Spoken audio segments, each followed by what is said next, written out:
Greetings, everyone. My name is David McLeod. I am your life mastery coach and author of the wonderful little book, A Life to Die For. I'm also one of the co-authors in the best-selling series, The Wellness Universe Guide to Complete Self-Care. This is Life Mastery TV, your source for inspiration, empowerment, and fulfillment. And this is episode 220. Today's topic is enhancing well-being. Well-being, a kind of subjective expression of how you feel about yourself and about your life, is directly related to your experience of fulfillment and satisfaction. The greater your sense of well-being, the more you tend to enjoy life. But not surprisingly, the more you enjoy your life, the greater your sense of well-being. So nurturing these qualities, well-being, fulfillment, and satisfaction, provides you with the inspiration to live even more fully from day to day, and also contributes to the way you influence the world around you. Increased well-being also magnifies your innate sense of joy, which in turn provides you with the necessary resilience to deal with all of life's challenges. In fact, the greater your sense of well-being, the more likely you are to anticipate challenges with a sense of excitement rather than dread. So there are many factors that contribute to well-being, and we're going to discuss a lot of them during today's episode. I've invited an international certified coach, a #1 Amazon best-selling author, and hostess of a monthly show called Vibrant Well-Being that is delivered on the Wellness Universe Lounge. And she's joining me today to share some of her great wisdom. So please join me in welcoming my beautiful friend and colleague, Nancy Stevens, to share on this expansive topic. Welcome, Nancy, and thank you for joining me here today. It's a pleasure for me to be a guest on your show. Quite an introduction. You always are like, wow, that's a pretty awesome introduction. Well, yeah, and for everybody who's watching, you may remember Nancy and I were doing another show for a while called Soul Empowerment. In fact, Yeah. Nancy was one of the founding panelists on that show. And I think we did, I don't remember how many shows we did all together. I think 35 or something like that. And then you decided that 3 years. Yeah, 3 years. And then you decided that it was time for you to move on, which is really great. And so now we're doing it differently. And I am so glad that I'm able to have this time with you here today on Life Mastery TV. Wow. I'm honored to get to be a guest on your show. I know I did a show with you, gosh, years ago. Well, not years ago. That sounds really bad. Well, it was before we started Soul Empowerment, I think. It was. Yeah. Or maybe it was in the same time frame. It has been a while.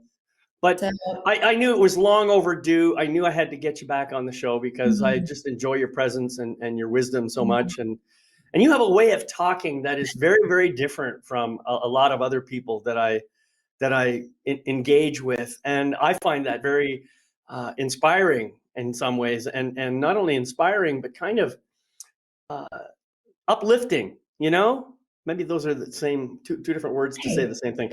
But anyway, I just really enjoy who you are and how you show up and what you bring to the world. Well, I enjoy you. You are a learned master, and in my time being a co-host with you on Soul Empowerment, I really learned so much. For those of you listening live today and those listening to the recording, David, he truly is your life mastery coach. He's experienced so much in life that has taught him. He's studied with gurus and masters, and he really takes his craft seriously. And every time I may think I'm all ready to go today, but I can tell you from my own journey, I'm going to learn a lot from you. And it's just great to be in the company of somebody that is truly compassionate and caring and has a wealth of knowledge. So, right. Thank you for saying that. Yeah. And Nancy, as I noticed as you were saying that, I had some thoughts come up in my head about who is she talking about, And I think other people probably go through the same thing. We all have our own area of interest, of passion, of expertise, and we kind of get good at stuff, and we downplay our own. What's the word I want to say? Our own expertise, I guess. Yeah. And I do that too, and I suspect you probably do the same thing. You probably have, because of our upbringings, perhaps we have been told not to toot our own horn too much, or to to brag about ourselves. But I really appreciate your saying that, because what it reminds me of is, and this is actually a part of well-being, I think, we Mhm. have to acknowledge deep down inside the truth of who we are and of all the gifts that we have that we are sharing with the world. And if we can do that, then we can elevate our own level of confidence and competence to the point where, we're not afraid to own the truth of who we really are. I agree. Yeah, I think our generation now, we are beginning to, it's starting with you and I, just release and peel back those layers that we, again, of learned behavior that, oh, don't toot your own horn, be humble, take a step back, don't, blah, blah, blah. And what that did was it just made it a negative instead of a positive.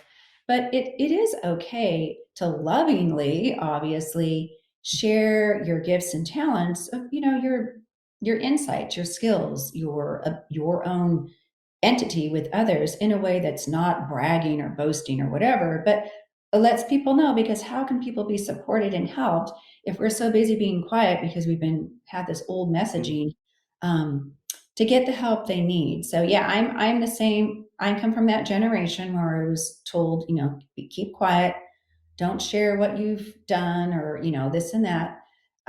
So it is hard for me at times to accept compliments or acknowledgement for the work I do. And I guess that's part of my own piece of my well-being journey, is moving into that greater area of loving self-acceptance. Right, right. And so, Yeah. as you were speaking, I'm thinking, so you and I have got a lot of similarities in our life journey. I mean, there's Mhm. obviously many, many differences too, but a lot of similarities in our life journey. And so I'm curious about how this brought you into the field of well-being, and how is it that well-being has become so important to you? Hmm. Well, um, I think we've shared this many times. My well being came front and center to me from a place of limiting beliefs and scarcity. Mm, So I was externally focused at that point in my life on accomplishing, doing, getting things done, being noted, recognized, and seen as this woman and mom who, had all of her ducks in a row, could get multitask, could get everything done and look, ooh, be looked up to. But what the external focusing did was it was collapsing inside, because I didn't know, I truly didn't really know to question my feelings or fill myself up with kind and thoughtful words or encouragement. Who I was based on what I thought people thought of me, or the compliments or lack thereof they gave me. That I was, I guess, of a train waiting to derail. So we mm, moved from our home base years ago from Oregon to Nashville, and things got really busy. I had 4 young sons. My husband's work kept him away, and I was beginning to flounder, just beginning to, easily, get angry or frustrated or tired. So my journey actually started by me taking the first class that was available on the group fitness schedule at my fitness center, which was yoga, which I knew nothing about, but I took it because, you know what, it fit into my schedule. They had daycare. So right. I was like, great, I'll take that one. Well, little did I know that during the tail end of the class, during one of the asanas called Shavasana, which is a form of active rest, your only job is to just be. It was here that tears began to run down my cheeks. Hmm. And I just had a moment of the bubbling up that there was more to the big picture of life than I thought, and that I deserved receiving this moment of Shavasana as a means of what I was deserving of. So that little moment began my journey of many twists and turns of that self inquiry and discovery. And it certainly wasn't a straight and narrow path. Right. But yeah, Hardly ever is. no, it is not. But that was my pivotal moment of beginning to know that, gosh, there's probably way more out here than I could possibly imagine, and I wanted that. Um, so that began to be a regular yoga student on the mat, really taking in and absorbing what my teachers were sharing. That led me to have the confidence to want to take and myself become a trained yoga teacher. That gave me the ability to teach and learn. Then the door opened for me to move into learning how to be being trained to be a coach, which really began another journey because why did I want to be a coach? Probably because I had a lot of stuff to work on. So the coach training, sure, the big picture was for me to coach, to be a coach with others, but really I had a lot of things to learn in the coach training.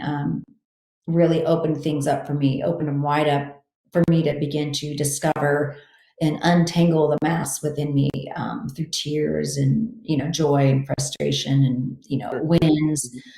Mhm. Um, that led, I don't know. So the journey continues today. Then I was invited to be a co-author in To the Wellness Universe, books on self-care, and then hosting a show. So each little life began with a series of little tiny steps here, maybe a pause there, um, for me to begin to shine the light inward toward me with love and learning to live from the inside out versus the outside in.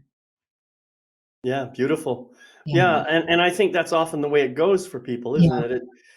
For Yeah. some people, it's, one small step, that shavasana thing where the tears coming out of your eyes, Mhm.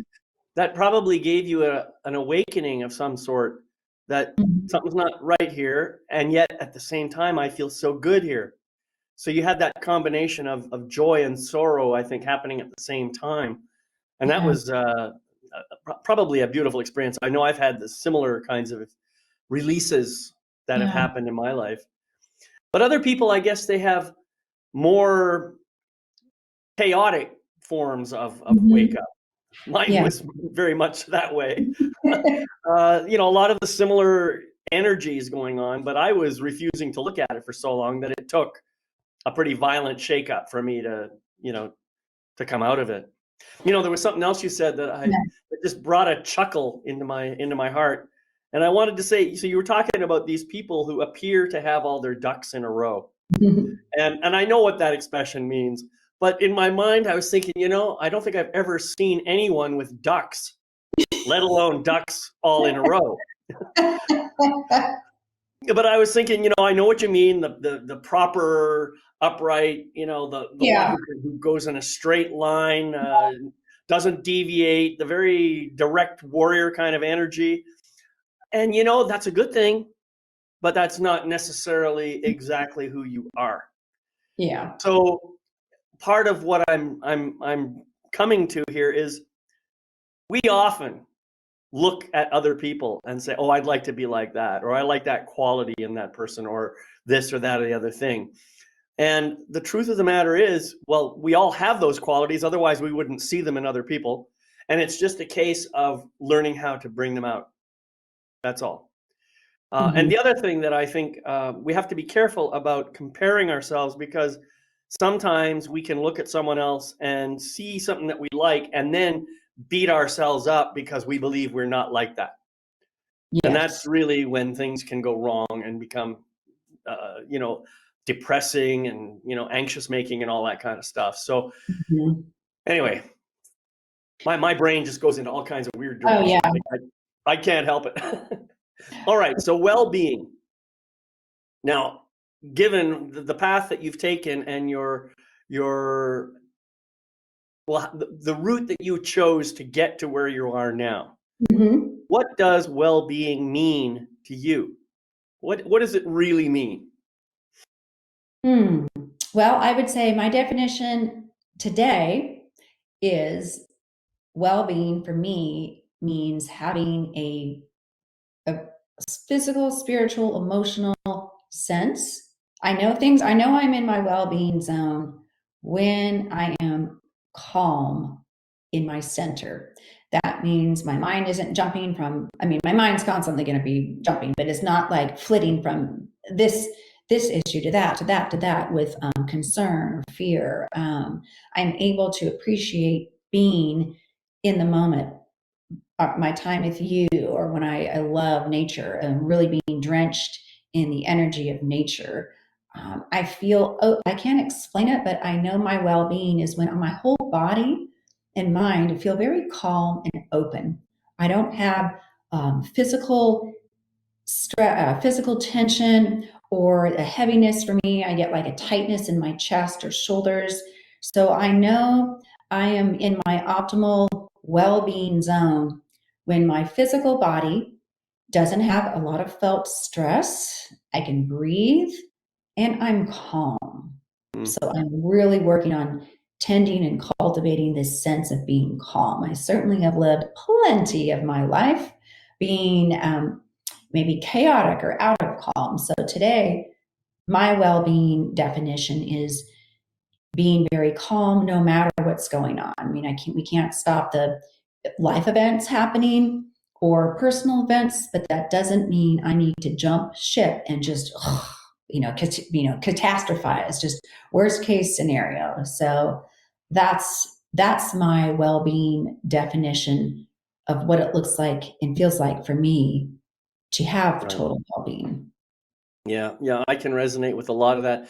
The idea of calmness and Mm-hmm. centeredness, those are two key words that I think coaches and people who are doing this kind of work use frequently. Um, Mm-hmm.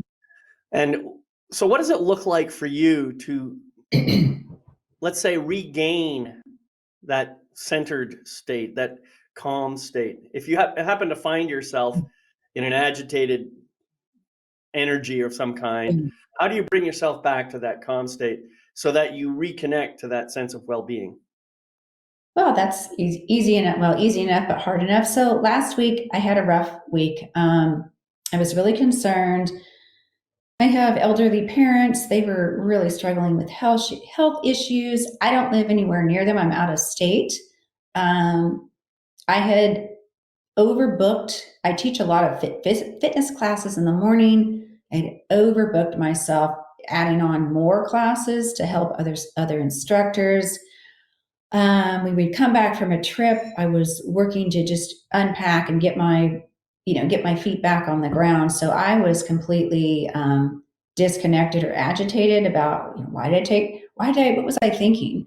Oh my gosh, I wish I could jump on a plane right now. What's going on? Oh, my house is unorganized, and I knew I was feeling that way, and it began to impact my sleep. So my mind is so active, it kicked in my insomnia. Right. I knew that this wasn't going to work for me. It was going to really bring me down an emotional rabbit hole. So I was like, okay, I need to get back to that calm. Whatever that is, I need to get back to it. For me, what works is I start with personal affirmations or mantras that I deserve to be calm. I am calm.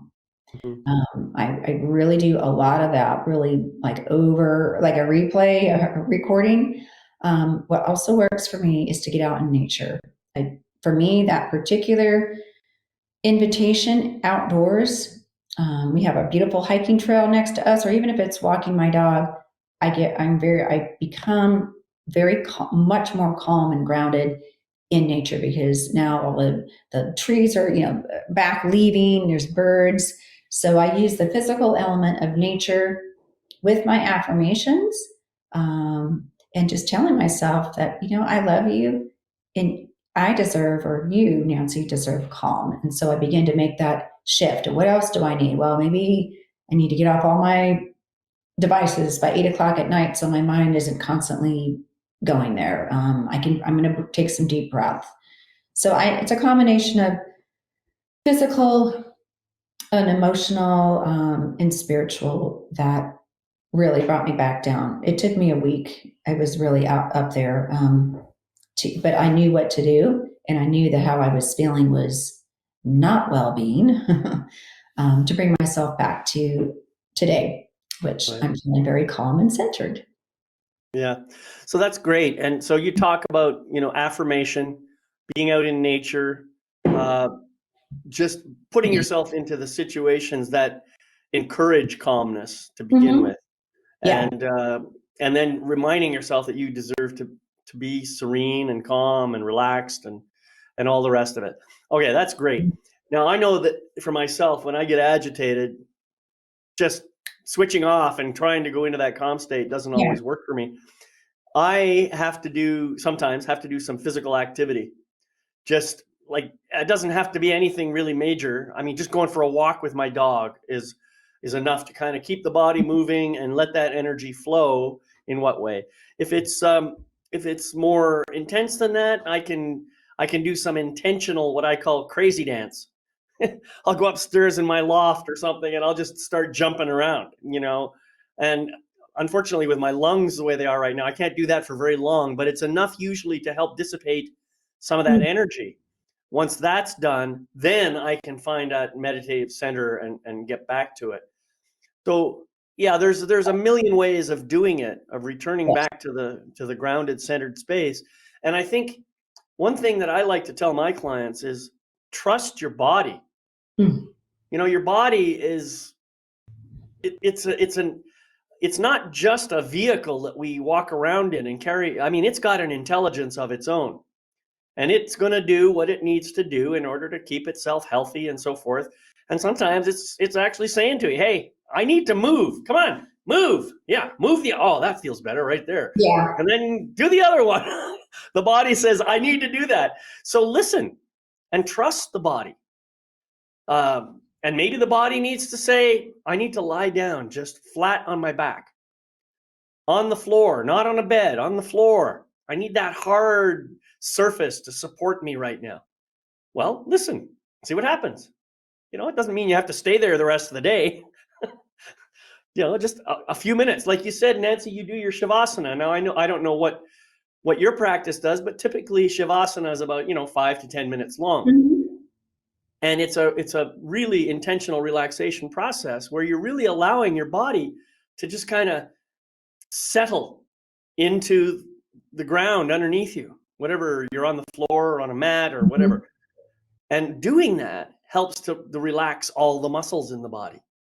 So it's an intentional process of finding a way to dissipate the energy from the body and from the mind so that you can reground yourself in the present moment, whatever that looks like for you.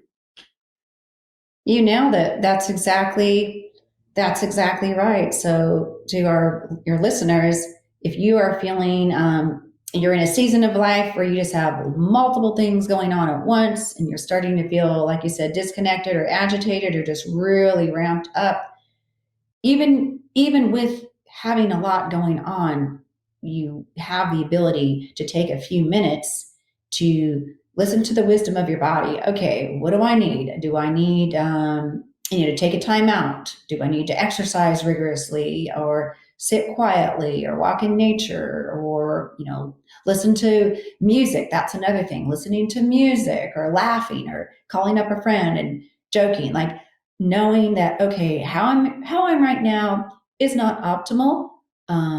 What can I do? I deserve to do something good. What is that what speaks to me to do? One other thing that I also do, sometimes we come across people that have their own energy that's filled with, for lack of a better word, negativity, pain, hurt, sadness.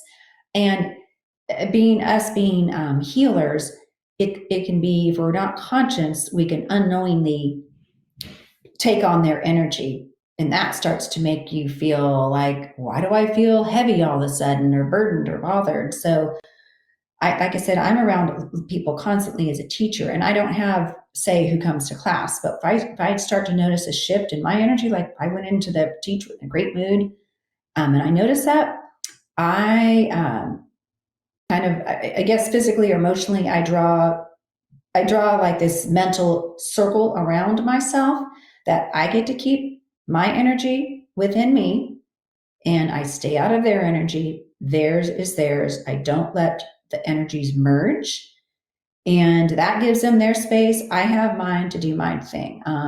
I've found that as I've moved in my life, I'm a lot more sensitive to energy, especially the energy that's unhealthy or hurt or whatever. And it really is important. Especially if you've ever been in a conversation where you just felt really drained. Yeah. Mm-hmm. Those, unfortunately, those folks are using us to release their energy because they don't know how else to do it other than a conversation. So part of your encompassing well-being is to draw that energy circle, or push come to shove. What I've done, if they're just going on and on, I'm like, well, thank you so much. I need to go, and I just leave. I leave. Right. Yeah. I appreciate all you're saying and all you're doing, and I'm going to listen to it from over there, Yeah, go ahead. Right? Leave. 20 miles from here. Right? Um, yeah, I don't know. I just, especially if you're somebody that attends a lot of conferences or big events, you can't. I mean, we are all dynamic. We're so much more than just physical matter. We're energetic matter, and life happens. Things happen. We carry the weight of the world of a work event, a life event, a personal event, and we unknowingly, for those that aren't versed, we just project that out to others. And that those that know, if you're again really aware of how you're feeling, if this isn't coming from me, I'm gonna protect myself. Right. You know. You mentioned something about um, laughing, and Mm-hmm. it just reminded me. I have a friend who teaches laughter yoga, Oh wow, yeah. and now I don't remember all the details. I've had a conversation with her about it before, but basically, uh, there's a lot of laughter involved. Now, the thing that you need to understand, I mean, anybody can do this. It's not that hard. You probably don't want to do it when you're around other people. Um, but think about laughing it off. Think about just that phrase, laughing it off. So you've got this energy that's running around in your body, and you just go find a quiet place and just start laughing and see if you can laugh continuously for 5 minutes. Hmm. Do you know how hard that is? Yeah. It's hard. Now, when you first start, you're probably going to feel a little bit silly. But laughter is kind of infectious. The more you laugh, the more you want to laugh. And the more you want to laugh, the more you laugh. It just goes like that. And if you can do it for 5 minutes, believe me, at the end of that 5 minutes, you're going to feel so good. The endorphins all through your brain, and your body is going to feel exhausted. If you can do it longer, good for you.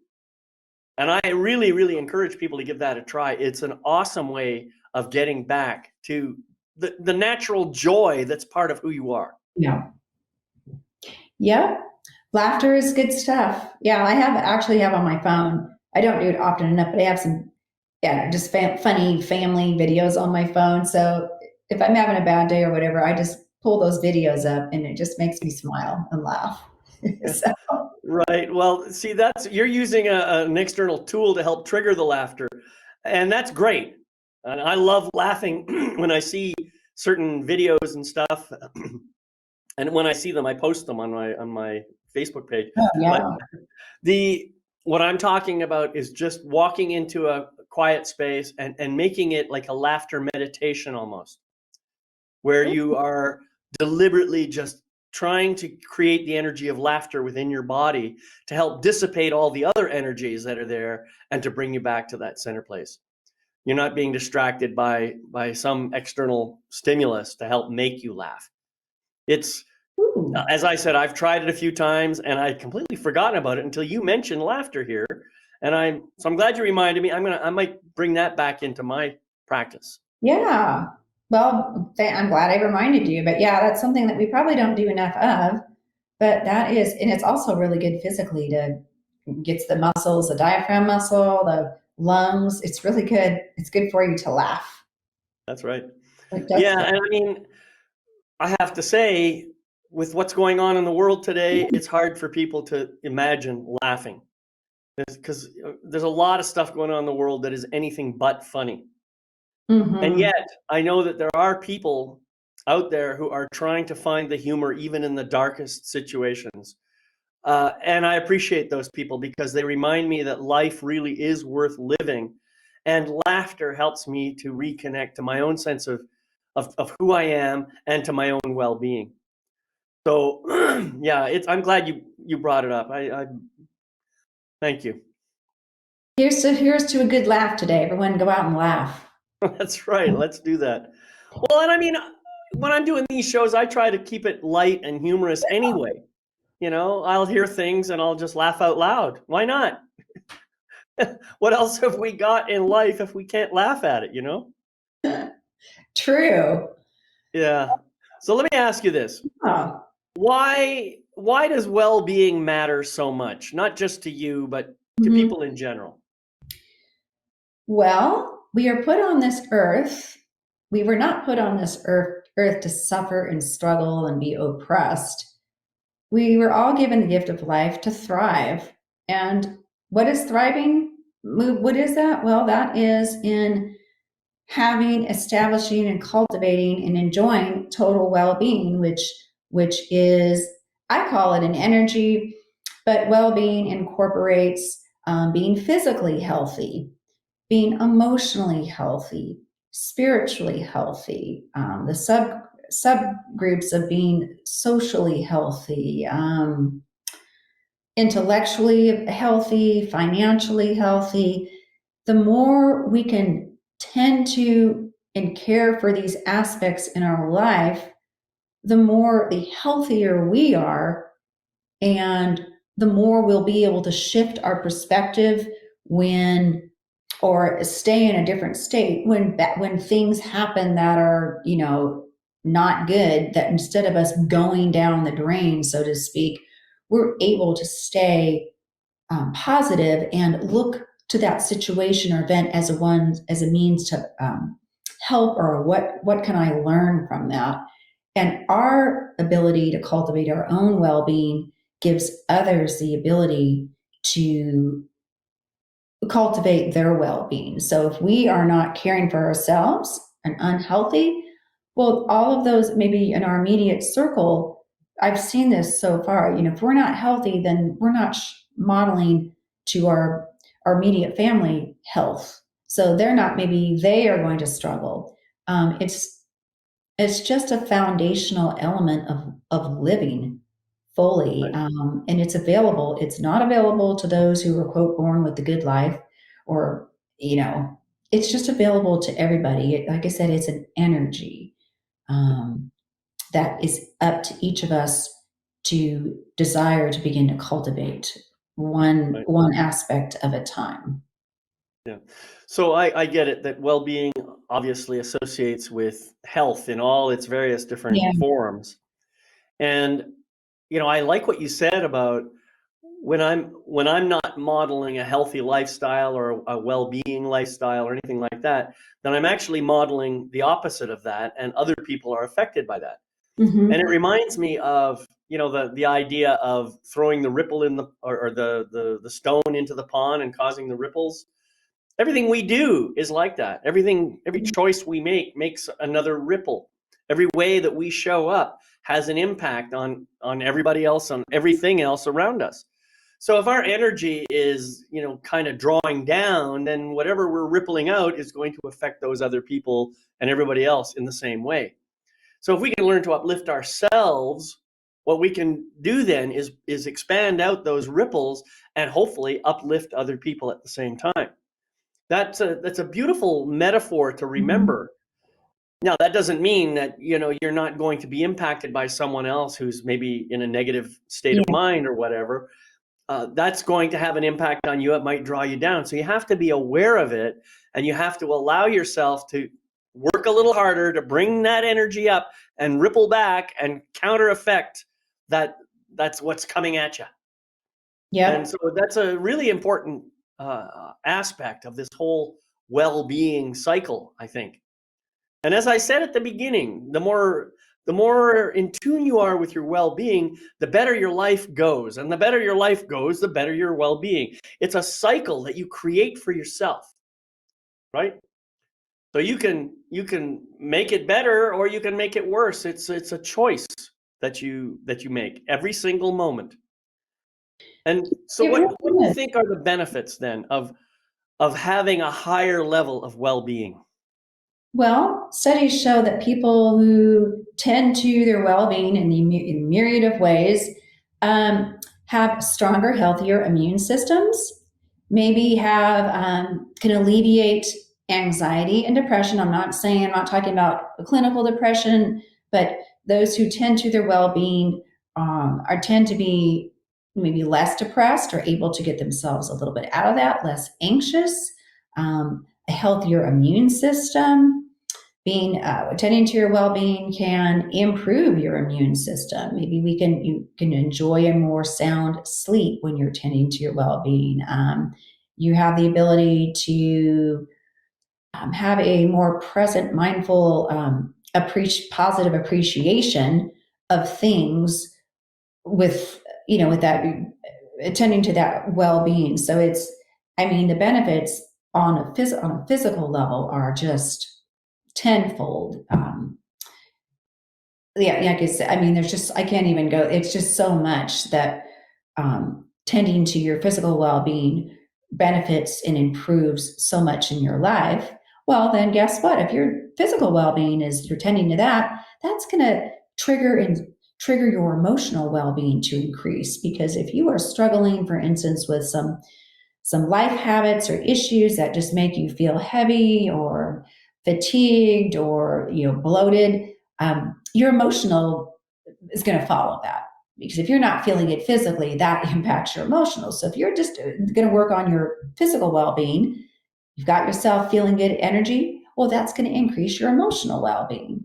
Well, then maybe you can now you have the energy to work on your spirituality or your socialization. So each each aspect that you work on can open the door to the others. So the benefits Right. of well-being are very physically felt, emotionally, spiritually, and very positive. And again, you're not going to try to if you do everything at once, but maybe just look to improve or master or work on bringing in one healthy habit so that it becomes a behavior.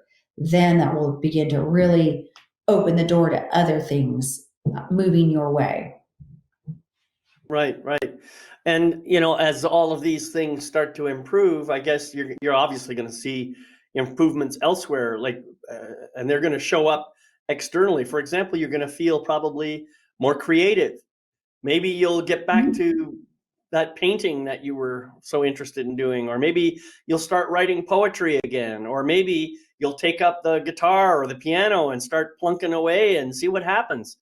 uh, all of the creativity options are, I mean, we Yeah. have a natural desire to create.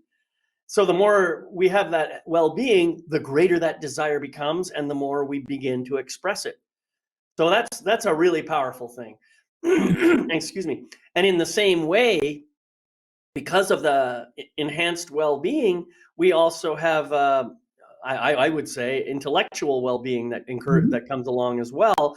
And so consequently, we become better problem solvers. We become Mhm. more productive at work. And it doesn't matter whether it's work that you love or not. The thing is, because you're in that higher state of well-being, you will tend to bring more joy and love into your work anyway.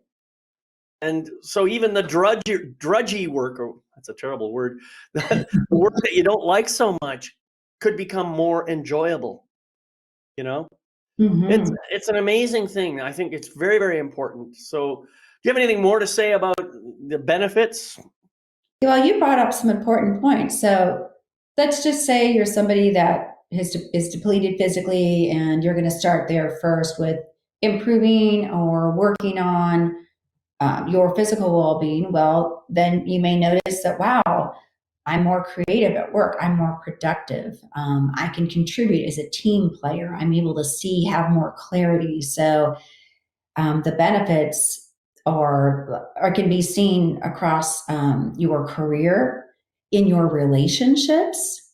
If you feel good about yourself, maybe that relationship that you were feeling vulnerable in or less than will begin to take steps when you feel more balanced or level with your partner. So it impacts relationships, workplace relationships, your productivity, creativity, how you see things, your perspective, your ability to problem solve. Then maybe you feel, then like I say, you have a goal, then you start to maybe have some short-term goals that because you're at a good place, well, now you aspire to achieve some things. Maybe it's a recreational goal, a travel goal, a financial goal, a career goal that you've given yourself. You're now on a stronger foundation, a pedestal of knowing what you need to do, but knowing that we're always improving. Then all of a sudden, these little goals bubble up and you want to do more. So it is just, yeah, it is an energy that as we feed this to ourselves and tend and cultivate, grows from us, giving us so much more. And yeah, the big, again, the big thing is that sense of calm and balance that allows you to have a more clear, open perspective of what is available to you. And you've given that to others. I know in our family, my husband and I, as we began to take care of ourselves, our physical well being, our emotional well being, our financial well being, well, our sons are doing very well out in the world as men because Hmm. we took care of ourselves and didn't throw our junk on them. They aren't burdened by that now, Right. and which is huge. And they can go do their own thing. I've got a good friend, and unfortunately, um, her the foundation of her well-being has it's got some cracks in the foundation, and because of that her family has unknowingly taken on those issues, so her family unit isn't healthy because at this point she's working on her well-being and hasn't, so that flowed into her family. So I can Right. say that is another, I mean, we'll call that the positive benefit, Right. of what your own desire to care for yourself will give to all of those around you, and especially your family, even your Right. dog. Right. Yeah. Well, my dog tends to take care of his own well-being, and he does a good job of it. And I have to say, his nature helps me to stay more connected to my well-being. Hmm. That's a beautiful thing about, well, not all animals, I guess. Well, maybe most animals, at least the ones that you can have as pets.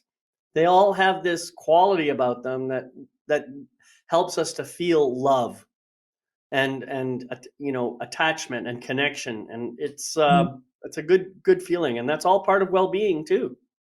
So Hmm. so now we've talked a lot about different things that people can do to get more involved in well-being. Let's talk a little bit about one of the most important things. Now, you mentioned this already, but I think I want to focus some attention on this idea of appreciating ourselves, Yeah. appreciating who we are, what we bring to the world, um, and so talk a little bit about that, Nancy. Yeah. So I guess to you really your well-being journey starts with that little bit of curiosity about maybe why, what's going on, your physical, emotional, spiritual, what's going on, just being curious enough to be able to notice something is going on even if you don't have the answer, but you're curious.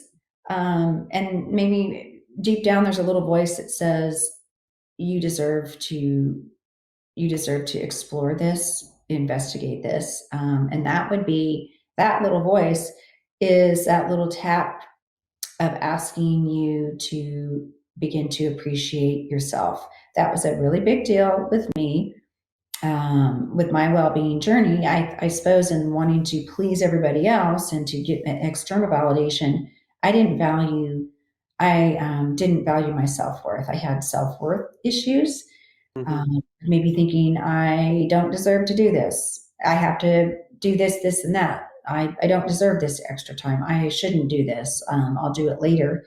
But that's just all limitless chatter that comes from a place of fear, doubt, and scarcity. So to counter that, that's when the mantras and affirmations come in that you deserve it, that you really start to learn how to love and appreciate yourself. I think maybe that's why so many people are with coaches and in counseling and therapy is we've been taught generationally, maybe not implicitly or explicitly, but we've gotten that messaging that we're not enough, that we our self-worth needs to depend on how much we can produce, and we really haven't been taught to just hug and love ourselves for how we were born, that we were born, um, and move into that space of self love. It is, I have to say, for some, maybe it comes completely natural. I always love my, I just da da da. Well, for me, it didn't. And it felt really uncomfortable for me to learn to say, I am enough. I love you. But that's now part of my journey. So the self appreciation piece goes hand in hand with your well being journey. If you are struggling with appreciating yourself, it's easy to find fault with everything that's not working, or the shoulding, the wooding, the coulding. Um, Stop. Get off that hamster wheel or whatever. Get off the merry-go-round. Get Right. off. Put your feet on the ground and know that you do matter. You were put on this earth for who you are. Um, and that is from a place of love. So that, I guess, that's the first part of really learning to love yourself. With the clients I've coached throughout the years, and it's the work I do now. That's a big piece. That self love, self appreciation. That will open the door to expanding your capacity to explore what well being needs to be for you, Right. first and foremost. So, yeah, good. Thank you for bringing that up. Really, without the ability, you need to foster and cultivate self worth, appreciation, and love. That will open the door for a greater experience of well being rather than I need to lose weight because I'm overweight or I'm out of shape or I da da da. Hmm. Plenty of doing that. So, yeah, the that was my journey of that I'm constantly working on, was knowing that I deserve to take that yoga class. I deserve to take the yoga training and to get help and guidance and support. Yeah, I think this is a really interesting topic. This idea of self appreciation, self love, self worth. Mhm. I so many people are able to look at another person and say, "You matter," while at the same time looking inside and saying, "I don't matter." This is Yeah, a really, really big problem throughout our society. We have so much energy about pulling ourselves down while simultaneously trying to help other people pick themselves up, and it's counterproductive. If yeah, if you're telling me you matter and I'm telling you you matter, but neither one of us is saying I matter, what are we really doing? We yeah, are we're it's like I call this, it's like putting what do you call it? Oh, it's like putting on a suit of clean clothes over your dirty clothes without first washing and showering and getting rid of the dirt and the grime.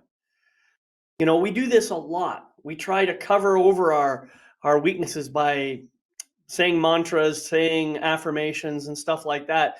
But if we don't actually believe those mantras, because we have a deeper belief that is stronger than what we're trying to impose upon ourselves, then it's just not going to work. It's going to have a negative impact on us. And so when I say you matter, but I don't matter, I'm not really telling you the truth about you mattering. Do you see what I'm saying?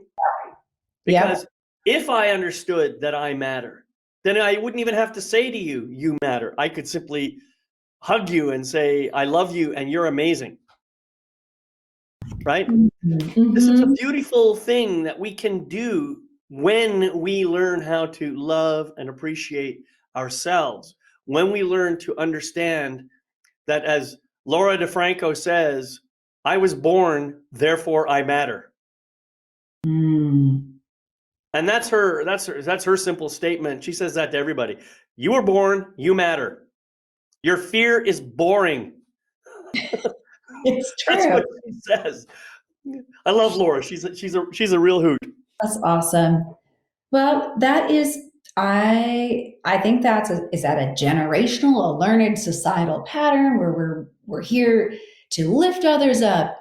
You matter. Oh my gosh, you are the best ever. And then when you turn the mirror on that person, oh no, I don't need to do that. I'm not. No, I don't. No, you matter. I don't matter. After you. That That's is. right. Yeah. Oh my gosh, yeah. Telling others. So that was one of my issues where I felt really phony and fake saying I love you, well, except for our sons, because I didn't love myself. So how can I truly embrace and just give from within if I'm struggling and stumbling over that blah? So, what's the word? Be a cheerful giver, or Right, right. Yeah, um, keep your chin up, turn that frown upside down. oh, All these ridiculous statements that people say, smile. that's right. Okay. Well, Here's my smile. yeah.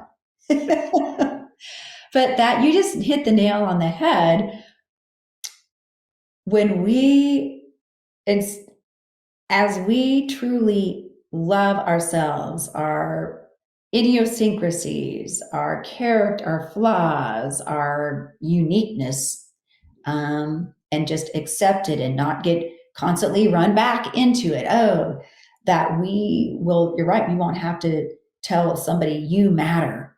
We'll just hug them and say, wow, you are, I love you. You're amazing. Right. Flipping the mirror. Yeah. So I guess before we can do anything else with the well-being, it starts with that your own internal dialogue. Yeah. Right. And actually, that's a really good point. And sometimes people want to shut off the dialogue. Mm-hmm. We have this thing called monkey mind. I just did another blog post for the Wellness Universe on this topic. It's called the thought machine. Mm-hmm. That's we all have minds that like to engage in thoughts. And the thing is, a lot of teachers, meditation teachers and yoga teachers and all the rest of them ask you to try and just, do something other than thinking. you know, Try to focus your attention on one thing, try to meditate, try to calm your mind, try to stop the thoughts, blah, blah, blah. Well, none of that actually works for any length of time. I might be able to get some temporary relief from that, but it doesn't really work. What I have learned is the best method to try and quiet my mind, believe it or not, is to pay attention to it. Mm. Now, this goes along with your idea of, starting the journey with that curiosity, right? Mm-hmm. So, what's up? What's going on in my mind? Well, pay attention to it, listen to it, see what's going on. And then you can say, interesting. And try not to have any attachment to it, just simply observe it. And maybe it's helpful for you to write stuff down. Say, oh, okay, I'm having all this crazy thoughts about, this fantasy I've got about going to Fiji. What's that really all about? And write it down. Why is it that I'm thinking so much about going to Fiji? I've never been there. I don't know anything about the place. What's that all about? So investigate, bring curiosity to it and see what it's all about. Maybe there's a gem in there, a real gift. Maybe what it's telling you is I need to get some space for myself. I need Mm-hmm. to get away from what I'm doing right now and go into some new environment just to feel what it's like to be in that place. Who knows what the message is? I don't know. It's going to be different for every person. Or maybe you're worried about your relationship with a new boyfriend or girlfriend. All right, go into that, investigate it. What's it all about? What is the real issue here? What are you worried about? If you don't investigate it with curiosity and complete lack of judgment, curiosity is the beautiful, beautiful secret here. Mm-hmm. What's it about? Let's understand it. Let's go deep, deep, deep into it. And before you know it, you'll discover that, oh, I see. Maybe I'm worried that the last two relationships I had ended in separation because we just didn't get along. Well, I'm worried that we're going to find something that we're not getting along with. You see? Hmm. All right. Well, what is it that you're really worried about? And then Yeah. if you just do that internal dialogue and ask yourself questions, curious questions, not judgmental questions, and just say, "Oh, that's real interesting. Wow, look at that." And write it all down. Before you know it, the chatter is going to quiet itself down on its own, and you're going to feel more in tune with yourself. So guess Hmm. what? You improve your well-being just simply by listening. Hard to believe. Hard to believe anything could be that simple.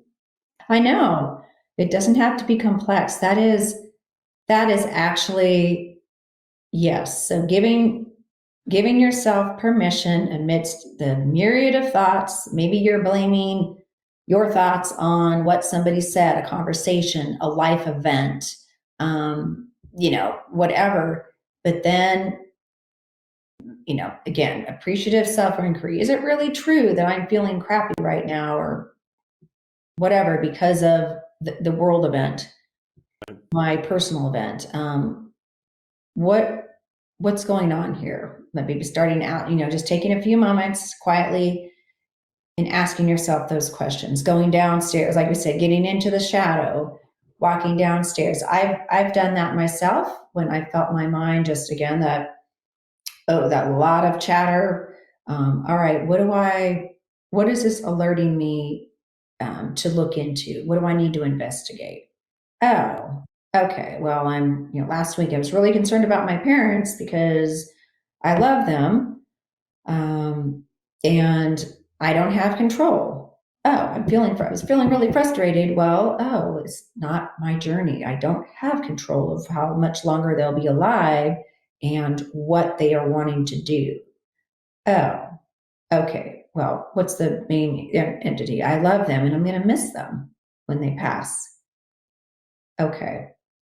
So that means that, yeah, unpacking it with more curious calm.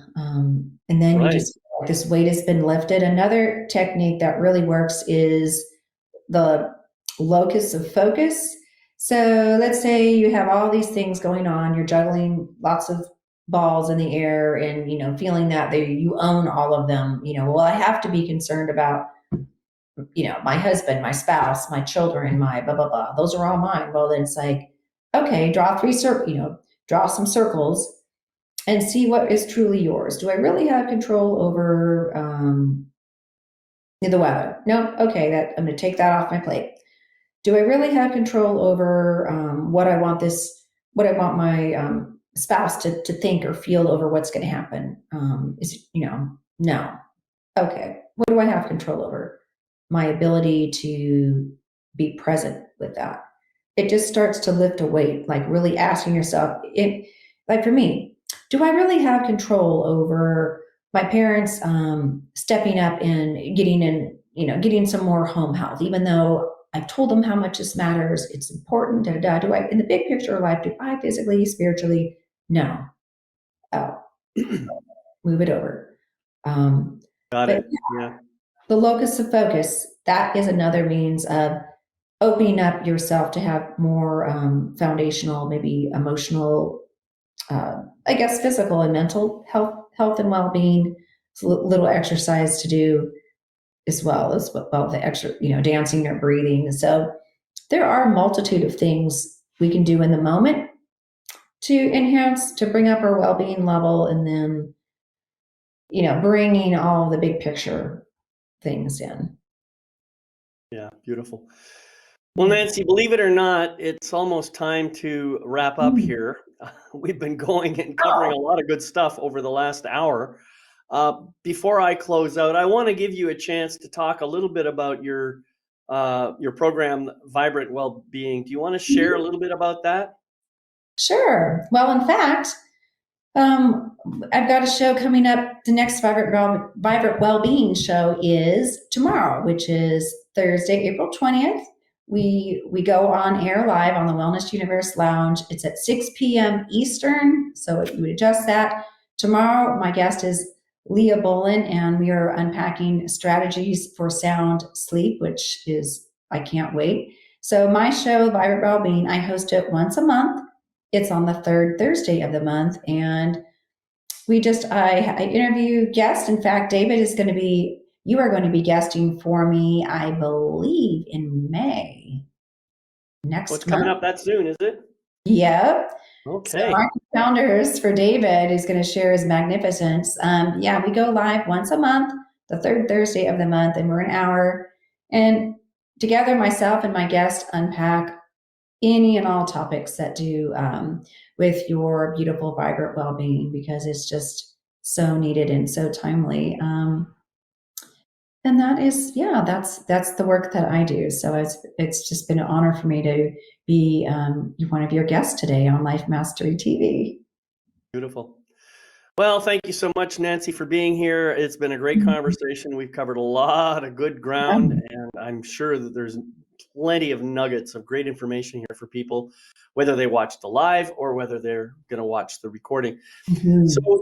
I'd like to just say that well-being is the conscious integration of heart, body, mind, and soul. Everything we think, say, do, and feel has an impact on our state of well-being and vice versa. If you recognize the fact that you matter in this world, and if you can truly appreciate yourself, you should have no problem making choices that ultimately enhance and improve your well being. So, I want to thank you all for watching today's program. And remember, you can catch the recordings of this and every other episode on my website at lifemasterytv.com. And finally, I just want to invite you to remember to practice the Life Mastery mantra every day. It goes like this: I gratefully forgive the imperfect being I have been in the past. I gratefully accept the magnificent being I am right now. I gratefully welcome the evolved being I am becoming in each new moment. So until we meet again, my name is David McLeod, your Life Mastery Coach, wishing you love, light, and blessings on your continuing journey. I'll see you here next time on Life Mastery TV. Bye-bye.